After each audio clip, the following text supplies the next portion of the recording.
উৎপাদনের বেশি হওয়ার জন্য হয়তো দেখা যাচ্ছে দামটা কমাচ্ছে। নিশ্চয়ই আমাদের সরকার মানবিক, এই ব্যাপারটা নিশ্চয়ই চিন্তা ভাবনা করবেন আগামী দিনে, যাতে করে ধান চাষ বা অন্যান্য ফসলের যেমন চাষিরা বিভিন্নভাবে সুযোগ সুবিধা পান, এই চাষেও যাতে করে চাষ সুযোগ সুবিধা বা সুরাহা হয় সেই ব্যাপারটা নিশ্চয়ই তদন্ত করে দেখবেন। যেমন ঊর্ধ্বমুখী হলে সহায়ক মূল্য ঘোষণা করেন দামটা নিম্নমুখী করার জন্য, তেমনি দাম কমে গেলে দামটাকে ঊর্ধ্বমুখী করার জন্য একটা সহায়ক মূল্যের প্রয়োজন।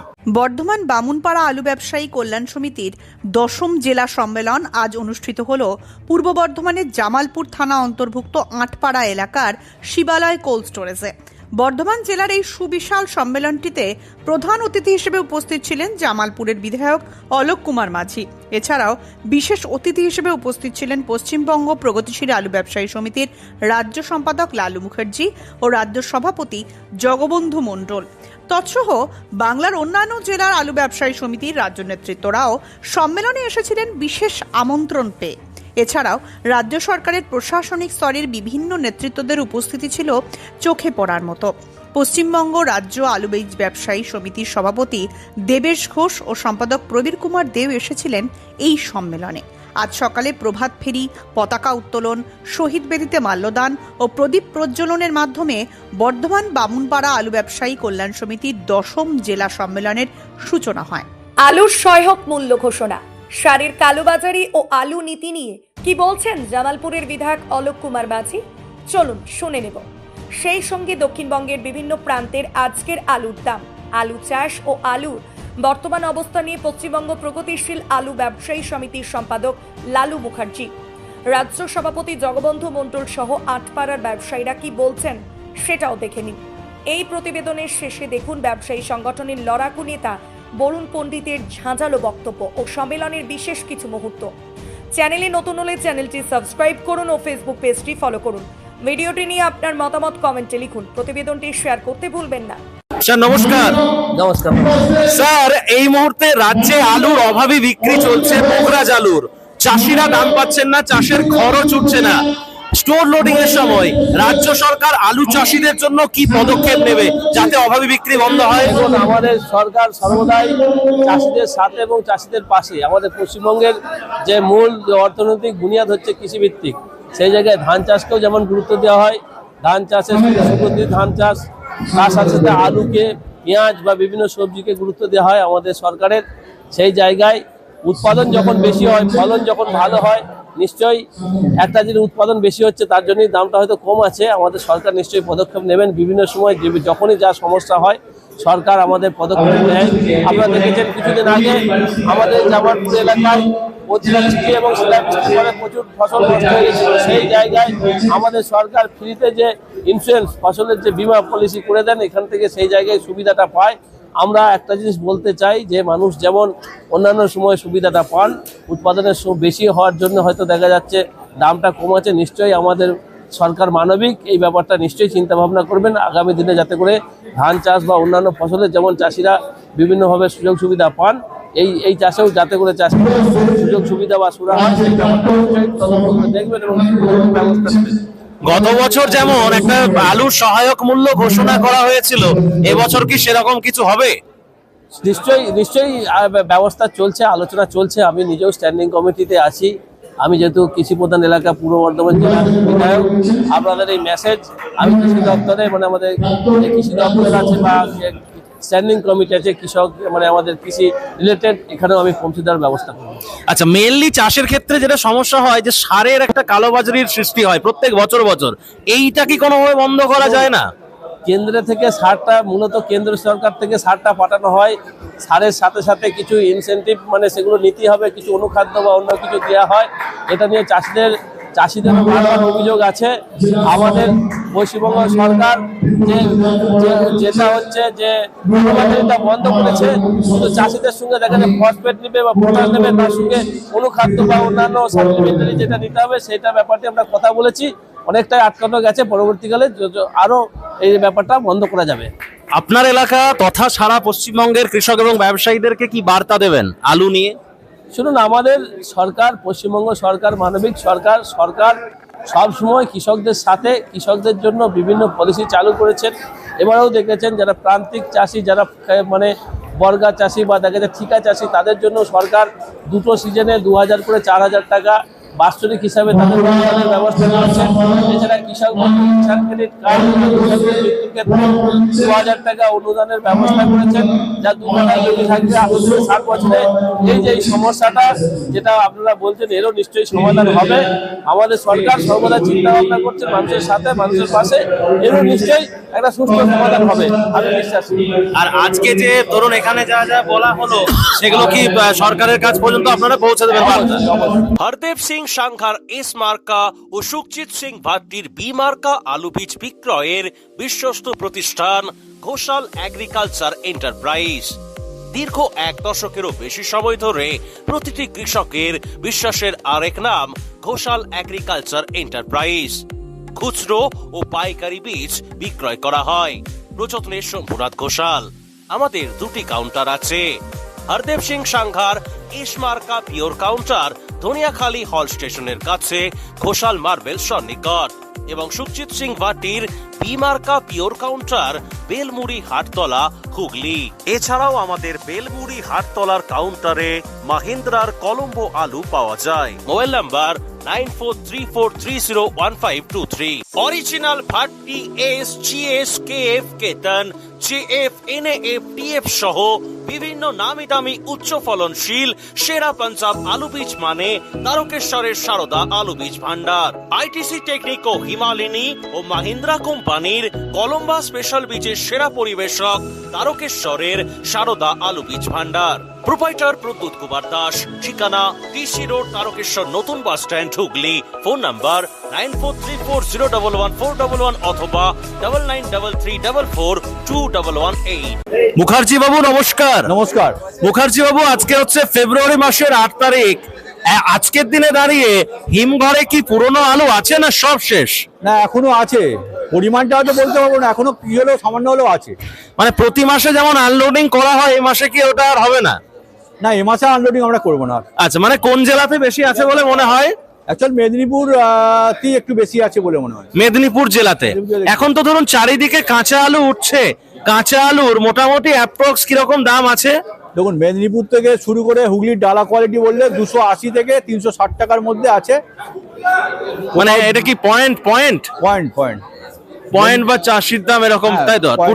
পুরনো আলুর কিরকম বাজার রয়েছে? পুরনো আলু দেখুন, পুরনো আলুর ডালার যে মার্কেটটা ছিল ভালো বাছাই করে, মানে কল ভেঙে দিয়ে সেটা 400 টাকা থেকে 410 টাকা বিক্রি হচ্ছে। আর তার চেয়ে কোয়ালিটি কমা হলে কমার দামটা আলাদা। আর ফ্রি বন্ডের এখন কোনো দাম, বন্ডের দাম এখন কিছু বলা যাবে না। আচ্ছা, আপনারা 150 হতে পারে। আজকে এই যে ধরুন বর্ধমান বামুনপাড়া আলু ব্যবসায়ী কল্যাণ সমিতির 10ম জেলা সম্মেলনে এলেন, সম্মেলনের এত কিছু আয়োজন হলো, এমএলএ সাহেব থেকে শুরু করে আরো প্রশাসনিক স্তরে সবাই এসেছিলেন, কি বার্তা দেয়া হলো এখান থেকে? দেখুন, আমাদের সম্মেলন এটা 3 বছর অন্তর হয়। এর আগে আমাদের মেদিনীপুর, তারপর হুগলি, বাঁকুড়া সব হয়ে গেছে, বর্ধমানের আজকে ছিল। সম্মেলন থেকে আমরা 3 বছরের যে কাজকর্ম তার আলাপ আলোচনা সমালোচনা এটাই সম্মেলন থেকে করা হয়, এবং আগামী দিন কিভাবে চলবে তার একটা রূপরেখা তৈরি করা হয়। এইরকমই আলোচনা হয়েছে সার্বিকভাবে। সাউথ বেঙ্গলে আলু লোডিং কবে থেকে কি শুরু হবে বলে মনে হয়? দেখুন, 1 মার্চ তো আমাদের সময়, 1 মার্চ তো টাইম, সরকারি নির্দেশিকা 1 মার্চ। তো এবারে আমরা ইতিমধ্যে হয়তো আমরা যৌথভাবে একটা আলোচনা করি হিমঘর মালিকদের সঙ্গে যৌথভাবে, এবং সেটা রাজ্যগতভাবে হয়তো 20 তারিখে আমাদের আলোচনা হতে পারে রাজ্যগতভাবে হিমঘর মালিকদের সঙ্গে, এবং রাজ্য আলু ব্যবসায়ী সমিতির সেটা 20 ফেব্রুয়ারি একটা আলোচনার জায়গায় আছে। সেইখান থেকে আমরা শারীরিকভাবে আলোচনা করে বেরিয়ে আসবো। মানে ওই যেটা বর্ধিত মিটিং? না, বর্ধিত মিটিং না, আমরা হিমঘর মালিকদের সাথে, আচ্ছা, হিমঘর মালিক অ্যাসোসিয়েশন এবং পশ্চিমবঙ্গ প্রদেশের আলু ব্যবসায়ী সমিতি লোডিং এর প্রতি বছর লোডিং এর পূর্বে আমরা একবার বসে আলোচনা করে, কারণ বছর ইয়ার টু ইয়ার তো হিমঘরের খোলার একটা নিয়ম থাকে, যে 1 মার্চ সরকারি নিয়ম, এবং তার কম আগে পরে করা যায় কিনা, বা সার্বিকভাবে আলু নিয়ে আলোচনা, এটা আমাদের একটা সম্ভাবনা আছে। 20 তারিখে হিমঘর মালিকদের সাথে একটা বসার সম্ভাবনা আছে। আচ্ছা, কিছুদিন আগেই রাজ্য এবং কেন্দ্র 2 বাজেট পেশ হলো, বাজেটে কিন্তু কোথাও আলু নিয়ে কিছু বলা হলো না, ব্যাপারটা কেমন লাগলো? হয়তো সার্বিকভাবে বাজেটে সরাসরি আলু নিয়ে হয়তো কোনো সরকারই বলেনি, তো কৃষির উপর তো পশ্চিমবঙ্গের সরকারের কৃষির উপর কিছু তো একটা ব্যবস্থা করেছে, কৃষিতে উপর সরাসরি হয়তো আলুতে না, মানে কৃষির উপর একটা করেছে। তো কেন্দ্রীয় সরকারের বাজেটে হয়তো আমরা সেটা লক্ষ্য করতে পারিনি। জগবন্ধুবাবু নমস্কার। নমস্কার। একদিকে আপনি হচ্ছেন রাজ্যের সভাপতি সাহেব, আবার আপনাদের যে বর্ধমান বামুনপাড়া আলু ব্যবসায়ী কল্যাণ সমিতি রয়েছে তার বোধহয় সেক্রেটারি সম্পাদক। তো এই জেলা সম্মেলন আজকে প্রথম থেকে সকাল থেকে কি কি হলো যদি একটু তুলে ধরেন। সকালে আমাদের সকাল 8:50 প্রভাত ফেরির মাধ্যমে শুরু হয়েছে। তারপরে প্রভাত ফেরি করে এসে আমাদের জাতীয় পতাকা উত্তোলন হয়েছে প্রথমে। সেই পতাকাটা উত্তোলন করেছি আমি নিজে, যেহেতু রাজ্যের সভাপতি। আর সংগঠনের পতাকাটা উত্তোলন করেছেন আমার জেলার সভাপতি উত্তম কুমার পাল মহাশয়। তারপরে শহীদ বেদিতে মাল্যদান, একে একে সকলেই মাল্যদান করেছেন এবং 1 মিনিট নীরবতা পালন করে ওই শহীদ মঞ্চের অনুষ্ঠানটা শেষ হয়েছে। তারপরে আমরা মঞ্চের দ্বারোদ্ঘাটন করেছি। আমার রাজ্যের সম্পাদক তথা লালু মুখার্জি মহাশয় দ্বারোদ্ঘাটন করেছেন এবং তাকে সহযোগিতা করেছেন আমাদের উপদেষ্টা চম্পালাল পারিক, আকবর আলী এবং সভাপতি উত্তম পাল মহাশয়। আচ্ছা, এই যে ধরুন সম্মেলনগুলো মূলত তো হয়ে থাকে যে মানে বিভিন্ন মানুষের বিভিন্ন মতামত একজোট করে একটা বার্তা সাধারণ মানুষ থেকে শুরু করে, সাধারণ সদস্য থেকে শুরু করে বা সরকারের কাছে পৌঁছানো হয়, এটাই মূলত। আজকে যেমন আপনাদের এখানে দেখলাম প্রশাসনিক স্তরের অনেকেই এসেছিলেন, জামালপুরের যিনি বিধায়ক সাহেব আলোকবাবু অলোক মাঝি, উনিও এসেছিলেন। তো কি বোঝালেন আপনাদের পুরো পরিস্থিতিটা কি ভাবে রয়েছে আলু শিল্প, আলু জগৎ, সেটা কি বলা হয়েছে ওনাদেরকে? দেখুন, ওনাদের সামনে সেটা বলা হয়নি, তবে আমরা সম্পাদকীয় প্রতিবেদনে মোটামুটি প্রায় সব বিষয়টাই টাচ করে গেছি। মানে লেখা যেটা লেখা হিসেবে যেটা দেওয়া হয়, ওনারা বলেছেন যে এই সম্পাদকীয় প্রতিবেদনের যে কপি আমরা ইয়েতে পাঠিয়ে দেব এবং ওনারা এই আলু শিল্পের সমস্ত ব্যাপারেই অবগত আছেন এবং ওনারা বলেছেন আমরা এটা যতটা সম্ভব হয় সরলীকরণ করার চেষ্টা করি। ইউপিতে তো ইতিমধ্যেই লোডিং একটু একটু স্টার্ট হয়েছে। ইউপিতে আমাদের এই অতুল কুমার যিনি রয়েছেন উত্তরপ্রদেশ থেকে খবর দেখায়, অলরেডি অনেক স্টোরেতে শুভারম্ভ পুজো হচ্ছে, কিছু কিছু স্টোরে আলুও ঢুকছে। বাংলাতে কি তাহলে ওই 1 তারিখ থেকেই স্টার্ট হবে লোডিং? হ্যাঁ, 1 তারিখ থেকেই শুরু হবে। আলু নিয়ে কি বলবেন চাষিদেরকে? এখন আর কি বলবো, এখনো তো আমাদের 1 মাস টাইম রয়েছে আলুটার প্রোডাকশানের ব্যাপারে। তবে এখন যা প্রাকৃতিক পরিস্থিতি, তাতে করে আলুর প্রোডাকশান খুব একটা খারাপ হবে না, এটাই অনুমান করছি। মানে এই মুহূর্তে দাঁড়িয়ে সহায়ক মূল্যটা কি দরকার? সহায়ক মূল্য তো সরকারের তরফ থেকে বেঁধে দেওয়াটা দরকার। এই জায়গাতেই আমরা সম্পাদক প্রতিবেদনে লিখেছি যে যেমন ঊর্ধ্বমুখী হলে সহায়ক মূল্য ঘোষণা করেন দামটা নিম্নমুখী করার জন্য, তেমনি দাম কমে গেলে দামটাকে ঊর্ধ্বমুখী করার জন্য একটা সহায়ক মূল্যের প্রয়োজন। সেইটা কিন্তু আমরা সরকারের কাছ থেকে পাচ্ছি না। আমরা আশা করছি হয়তো আমরা আশাও করছি যে সরকার হয়তো লোডিংয়ের পূর্বে গত বছর যেরকম আলু ক্রয় করেছিল, এবছর হয়তো আলু ক্রয় করার সিদ্ধান্ত নেবে, আমরা আশা করছি। এবং আমরা আমাদেরও আবেদন আপনাদের মাধ্যমেও সরকার সেরকম একটা চিন্তা ভাবনা করুক, অন্তত কৃষি এবং কৃষকের স্বার্থে, যে আলুর একটা সহায়ক মূল্য ঘোষণা করে আলু অন্তত কিনুক লোডিংয়ের 2026 লোডিংয়ে। চাপাডাঙ্গায় উন্নত মানের পাঞ্জাব আলু বীজের একমাত্র ঠিকানা তারকনাথ আলু ভান্ডার। সংঘা, ভট্টি, খালসা, কপুর, করণ, কিষান সহ পাঞ্জাবের নানা নামি দামি কোম্পানির আলু বীজের বিশ্বস্ত প্রতিষ্ঠান তারকনাথ আলু ভান্ডার। আমাদের ঠিকানা college road, Chapadanga, Hooghly. Proprietor Taraknath Nag ও মহারাজ নাগ। Phone number 9883465765। তো এবারে এই যে আটপাড়া মোকামের সমস্ত ব্যবসায়ী দাদাদেরকে পেয়েছি, এনাদের উদ্যোগেই মানে প্রায় 1 মাসের মতো যুদ্ধকালীন বা যুদ্ধ পরিস্থিতি সৃষ্টি করে এই এত সুন্দর সম্মেলনটা করলেন। এই আটপাড়া মোকামের যে শিবালয় হিমঘর রয়েছে সেখানে তো রয়েছেন মফিজুল দা। নমস্কার দাদা। নমস্কার, পুরো নামটা একটু বলে দিন। আমার নাম শেখ মফিজুল হক। দাদা, এদিকে তো রাস্তায় আস্তে আস্তে দেখলাম মোটামুটি নদীর পাড়ের এলাকাগুলোতে মোটামুটি কাঁচা আলু উঠছে, কাঁচা আলুর কিরকম দাম আছে, কোন ভ্যারাইটির কিরকম কি বাজার আছে? আমাদের এখানে পয়েন্ট লোড হচ্ছে যে পোগরাজ আলুর হচ্ছে পয়েন্ট লোড হচ্ছে 355 টাকা, আর কলম্বো আলু আরো হচ্ছে 20 টাকা এক্সট্রা আছে প্যাকেটে। প্যাকেটে। আর চাষির দাম মোটামুটি পয়েন্ট গুলো থেকে কত করে বাদ যাবে? 300 টাকা 290 টাকা হচ্ছে, যে যতটা যদি ডিস্টেন্স হয় দূরত্ব আর ভাড়াটা বাড়ছে বেশি। এখন তাহলে 90 থেকে 300 চাষি হাতে পাচ্ছে, পোগরাজ আর কলম্বো এই দুটোই উঠছে, দুটোই উঠছে। ফলন কেমন হচ্ছে? ফলন ভালো হচ্ছে।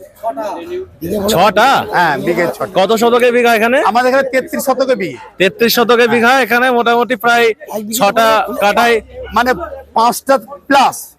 5টা প্লাস। হ্যাঁ। স্টোর আলুতেও কি এরকমই হবে মনে হচ্ছে ফলনটা? এখন অবশ্যই তাই হবে, যা ওয়েদার আছে এখন আলুর পক্ষে ওয়েদার, তাতে আশা করা যাচ্ছে যে মানে যে পাকা লোডিং আলুটা হচ্ছে ভালোই ফলন হবে, এটুকু আশা করা যায়। টোটাল কতজন ডেলিগেটস এসেছিল আজকের এই আপনাদের এই সম্মেলনে? আমাদের এখানে 950 মতো হচ্ছে ডেলিগেট ছিল। প্রধান অতিথি ছিল হচ্ছে আপনাদের জামালপুরের যিনি এমএলএ সাহেব রয়েছেন, হ্যাঁ, অলোক কুমার মাঝি। অলোক কুমার মাঝি। আলু নিয়ে কি বার্তা দিলেন ওনাকে, বা সরকারকে কি ভাবালেন? ভাবালেন বলতে ওনাদেরও হচ্ছে যে সীমাবদ্ধতা আছে, মানে আলু একটা হচ্ছে মৌসুমি ফসল, যা হচ্ছে যে প্রকৃতির উপর নির্ভর করে। সেইটাই বলতে আছেন যে কখনো হচ্ছে যে ফলন ব্যাপক পরিমাণে বাম্পার হয়ে গেলে দাম কমবে আবার বাড়বে, কিন্তু আমাদের যে সমস্যা, সেই সমস্যা যে সমাধানের ক্ষেত্রে সেই ধরনের কোনো দিশা যে দেখতে পেয়েছি এমনটা নয়। যে আমাদের যে দাবি সংগঠনের পক্ষ থেকে কৃষকের স্বার্থে সহায়ক মূল্য ঘোষণা করতে হবে, বহির্রাজ্যে আলু পাঠাবার সরকারকে সুচিন্তিত মতামত প্রদর্শন করতে হবে, যাতে আমরা বহির্রাজ্যে আলু ব্যবসা করতে পারি। সেই দিকটা আমাদের দাবি ছিল। ওনারাও বলেছেন দেখছি, আমরা আলোচনা করছি উত্তর হচ্ছে কমিটির সঙ্গে, যাতে আগামী দিন আমাদের এই ব্যবসা করতে কোনো রকম অসুবিধে না হয়। ওই আশ্বাসের বাণী দিয়ে গেল আর কি। আলু ছাড়া আপনাদের এদিকে আর কি কি চাষ হচ্ছে এখন? এই আলুর পর আমাদের এখানে বাদাম হবে, তিল হবে, ধান। বড় ধানটা আমাদের এখানে অল্প হয়। বড় ধানও তো দেখলাম কিছু কিছু জমি। হ্যাঁ, অল্প হয়। আমাদের বর্ধমান জেলার মেমারি এলাকা ওই দিকটা একটু হয়ে থাকে। আমাদের এই যে জামালপুর, আমাদের এই বেলটা সাধারণত অধিকাংশ মানে 100% আলু ধরতে পারে। আচ্ছা, হুগলিতে যেমন, হুগলি ধরুন যেগুলো মেন হচ্ছে ধরুন আলু উৎপাদনকারী এলাকা, যেমন ধরুন এদিকে হচ্ছে তারকেশ্বর বলুন, সিঙ্গুর বলুন, বা যত যা এরিয়া রয়েছে, ধনেখালি, হুগলির যেমন, সেখানে বলছে যে ডালা মোকাম, তো সেখানে বলছে যে মানে হাইব্রিড আলুর চাষটা নাকি বেড়েছে। ধরুন আপনাদের এই জামালপুর, এখানেও তো বিস্তীর্ণ এলাকা জুড়ে আলু চাষ হয়, আপনাদের এদিকেও কি হাইব্রিড আলু চাষ হয়েছে? হাইব্রিড বলতে কোনটা বেশি চাষ হয়েছে? আপনার কলম্বো ধরুন, হিমাঙ্গিনী, মানে যেটা স্টোরে থাকবে। হ্যাঁ, স্টোরেরটা না কাঁচারটা? কাঁচা এবং পাকা উভয় হচ্ছে বেড়েছে, মানে হাইব্রিড। হাইব্রিড। হাইব্রিড চাষে চাষিদের ঝোঁকার এটা কি পজিটিভ না নেগেটিভ, কি মনে হয়? দেখুন, চাষিরা ভাবছে যে হচ্ছে ফলনটা বেশি পাবো, কিন্তু আলটিমেট দেখা যাচ্ছে উৎপাদন বেশি করতে যে আমরা দেখতে পাচ্ছি যে বাজারে হচ্ছে মন্দা তৈরি হচ্ছে, আলুর প্রোডাকশন বেশি হচ্ছে, যার ফলে বাজার মার খাচ্ছে। জয়দেব বাবু নমস্কার। নমস্কার। জয়দেব বাবু, আপনাদের এদিকের কোন স্টোরের পুরনো আলু আছে নাকি, না সব শেষ? পুরানো আলু আমাদের জামালপুর এলাকা নাই বললেই চলে। কোনো কোনো হিমঘরে আংশিক কিছু কোনায় পড়ে আছে, যেটা মালিকদের লক্ষ্যমাত্রার মধ্যে নেই আর সংরক্ষণকারীদের আওতাতেও নেই। এরকম পুরনো আলুর কিরকম কি বাজার রয়েছে? পুরানো আলুর বর্তমান কলকাতার বাজার দর বিক্রি 500 টাকা, আর নিচে আর উপরে 550 টাকা। আচ্ছা, আপনি তো মাঝারির কাজ করেন নাকি শুনলাম? আমরা বাজারে কম বেশি ডালার কাজ করি। ডালার কাজটা করেন। এখন চাহিদা কেমন রয়েছে কলকাতার বাজারে পুরনো আলু? যেহেতু ডুয়েল চার্জে চলছে, ডুয়েল চার্জ মিনস কাঁচা পাকা দুই কলকাতায় এখনো যাচ্ছে। তাতে মানে এক গাড়ি লোড হলে কাঁচাও যাচ্ছে পাকাও যাচ্ছে? পাকাও যাচ্ছে এমন আছে। হ্যাঁ, এখনো পাকাটা সর্বতভাবে শেষ হয়নি, যার জন্য কাঁচার চাহিদাটা সম্পূর্ণভাবে হয়নি এখন। আলু নিয়ে কি বার্তা দেবেন দর্শক? আলু নিয়ে বার্তা দেওয়ার কিছু নেই। প্রকৃতি নির্ভরশীল ফসল, প্রকৃতির উপর নির্ভর করে চলে। আর এই মরশুমে আমাদের এলাকায় যে আলুর চাষ হয়েছে, তার মধ্যে উচ্চ প্রজাতির আলুটা বেশি চাষ হয়েছে। উচ্চ প্রজাতির আলুর মধ্যে কলম্বো, হেমাঙ্গিনী এইটা বেশি। হেমাঙ্গিনীটা হিমঘরে সংরক্ষণ করা যায়, কলম্বোটা 78 দিন বয়স হলে তারপরে হিমঘরে সংরক্ষণ করা যায় না। আর জ্যোতি আলুটা এখন প্রিম্যাচুর সময়, যেটা সংরক্ষণ করার সময় এখনো হয়নি এবং ম্যাচুরিটি হয়নি, যেটা সংরক্ষণ করার জন্য খুলে জাল দেওয়া হবে। আচ্ছা, আপনাদের এখানে ধরুন যে ডালা গোছের যে আলুটা, ধরুন স্যার আপনাদের এখানে ধরুন ডালা গোছের যে আলুটা এখন ধরুন উঠছে, কলকাতা যাচ্ছে, এখন কি গড় বাছাই হচ্ছে না ডালা বাছাই? না, আমাদের এখানে সর্বতভাবে অল টাইমই ডালা বাছাই। ছোটগুলো কি হয়? ছোটগুলো ও বিহারে বিক্রি হয়। ওই কাঁচা আলু বিহার যায়? হ্যাঁ, যায় যায় যায়। এখন কোথায় কোথায় যাচ্ছে কাঁচা, মানে গড় বা ডালা মিলে? গড় ডালা মিলে বিহার, ঝাড়খণ্ড, উড়িষ্যার আংশিক অংশে যাচ্ছে, তবে গড় যায়নি। যেটা কেট বা মাঝারি যেটাকে আখ্যা দেওয়া হয় সেটা যাচ্ছে। আচ্ছা, মেমারিতে যেমন মশাগ্রাম মান্ডি আছে, জামালপুরে এরকম কোনো মান্ডি সিস্টেম না, আছে নাকি? মান্ডির সিস্টেম আমাদের জামালপুর ব্লকে কোথাও নেই। আর মেমারিতে মোশাগ্রাম মান্ডি যেটা, সেটা জামালপুর ব্লকের অন্তর্ভুক্ত এলাকা। ওটা কি থানাটা কি থানা? থানাটা হচ্ছে জামালপুর ব্লক, মেমারিতে যেখানে মান্ডিটা। না, মশাগ্রাম যেটা ওটা কি? ওটা জামালপুর থানা। ও, জামালপুর থানা, ওটা মেমারি নয়। দিশাহীন চাষির জন্য কোনো কিছু নেই। রাজ্য সরকার যে বাজেট পেশ করেছে, সেই বাজেটে চাষির জন্য কিছু নেই। চাষির জন্য কারা ভাববে তাহলে আপনি বলুন? কেন্দ্র সরকার ভাববে না, রাজ্য সরকার ভাববে না, কারা ভাববে? চাষির জন্য কারা পাশে দাঁড়াবে? ব্যবসায়ী সমিতির সংগঠনের লিডার আছি আমি, বরুণ পণ্ডিত। আমি কিন্তু না বললেও কোনো কিছু এসে যাবে না। আমি কিন্তু খেতে পাবো, আমার পরিবার না খেয়ে মরবে না, কিন্তু চাষির স্বার্থে আমাকে বলে যেতেই হবে যে আলু ঘেরা, আলু বোটা সিল করা কোনোভাবেই যাবে না। আপনারা কি বলেন, যাবে? আলু বোটা কখনোই কোনোভাবে সিল করা যাবে না। এই সত্য কথাটা যখন বিধায়ক সাহেব উপস্থিত ছিলেন, আমাদের নেতৃত্ব স্থানীয় যারা ছিলেন, আমাকে বলতে দিলে আমি নিশ্চয়ই বলতাম। সেটা তুলে ধরা দরকার ছিল যে আমি জানি যারা মেহবুব সাহেব যে কথা বললেন, আমাদের বিধায়ক সাহেব যে কথা বললেন, অত্যন্ত মূল্যবান কথা। ওনাদের করার কিছু নেই, উপর মহলের নির্দেশ, কৃষি বিপণন মন্ত্রীর নির্দেশ, কিন্তু তবুও বারবার আমাদের আর্তনাদের কথা, আমাদের যন্ত্রণার কথা তাদের সামনে তুলে ধরা উচিত। এটা আমি ব্যক্তিগতভাবে মনে করি। যদি আপনারা এটা না তুলে ধরেন, আগামী দিনে আমাদেরকে অনেক কষ্ট পেতে হবে। একটা ছেলে ঘরে তার মাকে জ্বালাচ্ছে সব সময়, তার মা তার বাবাকে বলছে ছেলেটাকে নিয়ে যাও না বাজারে, আমি একটু কাজগুলো সারি। তখন তার বাবা ছেলেটাকে নিয়ে যাচ্ছে রাস্তায় রাস্তায়, যেতে যেতে দেখছে বাচ্চা ছেলে পাশে গ্রাউন্ডে একটা খেলা হচ্ছে। সে জিজ্ঞাসা করছে, বাবা এটা কি হচ্ছে? বলছে এটা ফুটবল খেলা হচ্ছে। আবার খানিকটা যাওয়ার পরে সেখানে যখন একটা একই ইয়ে হচ্ছে, তখন ছেলেটা বলছে, বাবা এটা কি হচ্ছে? বলছে এটা ফুটবল খেলা হচ্ছে। খানিকটা যাওয়ার পরে ছেলেটা আবার রাস্তা ধারে ওরকম খেলা হচ্ছে দেখে বলছে, বাবা এটা কি হচ্ছে? ছেলে তো বুঝেনি যে ফুটবল খেলা মানে কি। বলছে, বাবা এটা ফুটবল খেলা হচ্ছে। বলছে, বাবা, ছেলেটা বলছে, কোথায় ফুটবল খেলা হচ্ছে? একটা বলকে একবার লাথি মারছে আর ও একবার লাথি মারছে। বলছে, বাবা ওইটার নামই ফুটবল খেলা। পশ্চিমবঙ্গ প্রগতিশীল আলু ব্যবসায়ী সমিতির সদস্যরা যদি ফুটবল হয়, যে সরকার যখন আসবে তখন আমাদেরকে পায়ে করে পিটবে। আমাদের নিরেট বল হতে হবে, লোহার বল হতে হবে। যে বল পিটতে গেলে সরকারকে ভাবতে হবে যে আমার এই পাটা ভেঙে যেতে পারে। তাই আমাদের উচিত সবসময় নিরেট বল হওয়া, ফাঁপা বল না হওয়া।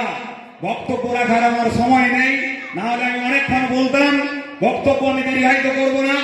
আমি ছোট, যারা তৃণমূল স্তর থেকে নেতৃত্ব আছেন তাদের কাছে আমি চাষির স্বার্থে এই বার্তা দিতে চাই যে আগামী দিন অন্তত আপনারা এই এলাকার কথা চিন্তা ভাবনা করুন।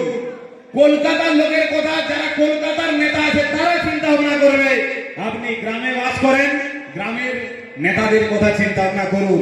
যদি আপনি মনে করেন যে চায়ের কাপে মাছি পড়ে গেলে চায়ের কাপটা ফেলে দেওয়া হয়, আর ঘিয়ের কাপে যদি মাছি পড়ে যায় মাছিটা তুলে ফেলে দেওয়া হয়, ঘিটা রেখে দেওয়া হয়, গ্রামের মানুষ সব চা ভাবলে কিন্তু ভুল হয়ে যাবে। গ্রামের মানুষ চা নয়, শহরের মানুষ ঘি নয়। তাই এই কথাটা মনে রাখতে হবে আপনাদেরকে। আগামী দিন যেন আমাদের লড়াই আরো উচ্চাঙ্গে হয়, এই চিন্তা আমাদের মাথার মধ্যে রাখতে হবে। আমি আর একটি কথা বলবো, বিশেষ বক্তব্য রাখার পজিশন নেই, কারণ সময় অত্যন্ত দীর্ঘায়িত হয়ে গেছে। নাচের টিম আছেন, নাচতে আসবে। একটা ছোট্ট গল্প বলে আমি আপনাদেরকে বিষয়টা শেষ করবো আজকের মতো। রাজা রাজ দরবারে বসে আছে। রাজা রাজ জ্যোতিষীকে বলছে, রাজ জ্যোতিষীকে বলছে, আজকে দেখো কালকে ওয়েদারটা কেমন হবে, কালকে ওয়েদার। আমি কালকে মাছ ধরতে যাব, আমি কালকে মাছ ধরতে যাব। গণনা করে রাজ জ্যোতিষী কি বলছে জানেন? বলছে রাজা মশাই কোনো চিন্তা না, ওয়েদার পরিষ্কার থাকলে আপনি মাছ ধরতে যেতে পারেন। রাজ জ্যোতিষীর কথা মতো রাজা মাছ ধরতে বেরিয়ে পড়েছে। রাজা ঘোড়ায় চেপে মাছ ধরতে যাচ্ছে। রাস্তায় যেতে যেতে একটা চাষির সাথে দেখা হয়েছে। চাষি বলছে, চাষি এটা গাধায় করে মাল বয়ে নিয়ে আসছে। চাষি বলছে রাজা মশাই কোথায় যাবেন? বলছে আজকে একটু মাছ ধরতে যাবো। বলছে রাজা মশাই আজকে মাছ ধরতে যাবেন না, এখনই মুষলধারে বৃষ্টি আসবে, আপনি ভিজে যাবেন। তখন রাজা মশাই ভাবছে যে ভিজে কি যাবো, রাজ জ্যোতিষী গণনা করেছে আমি ভিজতেই পারি না। রাজ জ্যোতিষী গণনা করেছে আজকে বৃষ্টি হবে না, আর চাষি বলছে বৃষ্টি আমি ভিজে যাব।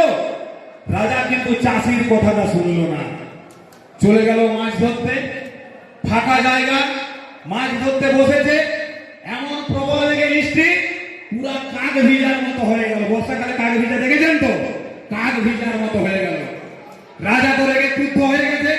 তারপরের দিনে রাজ দরবারে এসে বলছে, বলে কালকে তুমি কেমন গণনা করলে যে আমি ভিজে গেলাম? আর একটা চাষি বললো বৃষ্টি হবে, সে বলে দিতে পারলো, তুমি বলতে পারলে না? রাজ জ্যোতিষী বলছে, তখন রাজা বলছে চাষিকে ডাকো। চাষিকে ডেকেছে। চাষিকে ডাকার পরে চাষি বলছে রাজা মশাই আমি কিন্তু গণনা করতে জানি না, আমি দেখলাম যে গাধার কানটা লটকে গেছে, মানে বৃষ্টি হতে পারে, প্রাকৃতিক বস্তু সিম্বল দিচ্ছে। তো বলছে তাহলে গাধাটাকে রাজ দরবারে বসাবো। তো আপনার মন্ত্রী সে জানে না যে আলু কত উৎপাদন হয়েছে, উদ্বৃত্ত কত আলু আছে, এই আলুটা কোথায় যাবে? আমাদের মতো গাধাগুলোকে ডাকতে পারতেন, সিম্বলটা দিয়ে দিতাম যে বৃষ্টি আসতে চলেছে। আপনি আলুটাকে ঘিরে দিয়ে সমস্ত এলাকার উন্নয়নটাকে স্তব্ধ করে দিলেন। তাই আমি বলতে চাই আগামী দিন খুব চিন্তা ভাবনা করুন, আলু ব্যবসা সন্তর্পণে করুন, ভেবে চিন্তে আলু ব্যবসা করুন। আগামী দিন যেন আমাদের সাবলীলভাবে ব্যবসা করতে পারি, এই কটি কথা বলে আবার আপনাদের যথাস্থানে নমস্কার, ভালোবাসা, আন্তরিক অভিনন্দন জানিয়ে আমি আমার বক্তব্য এখানে শেষ করছি। না আর বলবো না, অনেক বক্তা আছে, আর বলা যাবে না। যাক, এই কটি কথা বললাম, আপনারা উঠে দাঁড়ান। পশ্চিমবঙ্গ প্রগতিশীল আলু ব্যবসায়ী সমিতির নামে একটু জয় করে দেন। উঠে দাঁড়ান আপনারা, বলুন আটপাড়া আলু ব্যবসায়ী সমিতি, আটপাড়া আলু ব্যবসায়ী সমিতি, বর্ধমান জেলা আলু ব্যবসায়ী সমিতি, বর্ধমান জেলা আলু ব্যবসায়ী সমিতি, পশ্চিমবঙ্গ প্রগতিশীল আলু ব্যবসায়ী সমিতি, পশ্চিমবঙ্গ প্রগতিশীল আলু ব্যবসায়ী সমিতি। ধন্যবাদ সকলকে, নমস্কার। বক্তব্যে কেউ যদি ব্যথা হয়ে থাকেন সেই জন্য আমি গভীরভাবে দুঃখিত এবং মর্মাহত। কোন নেতা নেত্রী যদি থেকে থাকেন, এলাকার পাশের কথা চিন্তা ভাবনা করে অন্তত সরকারের কাছে এই বার্তাটা পৌঁছে দেন যে আগামী দিন যেন সরকার আলু না ঘিরে, করজোড়ে আপনাদের কাছে এই অনুরোধটা করছি। নমস্কার। এই অনুষ্ঠানে সম্প্রচারিত সমস্ত বক্তব্য বক্তাদের নিজস্ব ব্যক্তিগত মতামত। এই অনুষ্ঠান বাজারের নির্ধারক নয়। অনুগ্রহ করে ব্যবসায়িক পদক্ষেপের পূর্বে নিজের বিচার বুদ্ধি কাজে লাগিয়ে সিদ্ধান্ত নিন। আলু রাখা বাজারগত ঝুঁকি সাপেক্ষ। আলু রাখার পূর্বে ইন্ডিয়া পটেটো অ্যাপ থেকে বিগত বছরের লোডিং আনলোডিং রিপোর্ট ও তার পরিপ্রেক্ষিতে আলুর দামের ওঠানামা দেখে নিন। আলুর সব খবর এখন একটা অ্যাপেই। আলুর প্রাত্যহিক বাজার দর, আলুর সর্বভারতীয় বাজার দর, আলুর সকালের বাজার দর, লোডিং আনলোডিং রিপোর্ট, বিগত 10 বছরের আলুর তথ্য, সারা ভারতবর্ষের 20,000 আলু চাষী ও ব্যবসায়ীদের তথ্য এখন আপনার হাতের মুঠোয়। প্লে স্টোর থেকে আজই ডাউনলোড করুন India potato market rate app. 2012 সাল থেকে প্রতি মুহূর্তে আপনার সঙ্গে।